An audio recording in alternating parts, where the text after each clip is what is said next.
আসছে, নানান ধরনের তথ্য আসছে। কোথাও কোথাও বলা হচ্ছে 1600 অধিক নিহত হয়েছে, আবার কোথাও কোথাও বলা হচ্ছে যে অফিসিয়ালি 800+। তাহলে মুক্তিযুদ্ধের শহীদদের মতো হয়ে গেল যে কেউ কেউ বলছেন যে 3 লক্ষ, আবার কেউ কেউ বলছেন যে 30 লক্ষ। এই স্বাধীনতা 53 বছরেও কিন্তু মুক্তিযুদ্ধের প্রকৃত শহীদদের একটা তালিকা এই অভাগা জাতি করতে পারে নাই।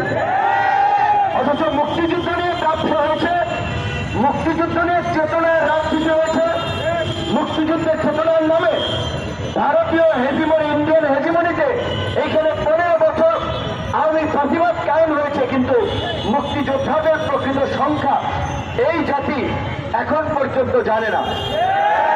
মুক্তিযুদ্ধের শহীদদের সংখ্যা এখন পর্যন্ত জানে না। তো এই যে ইতিহাস সৃষ্টিকারী গণ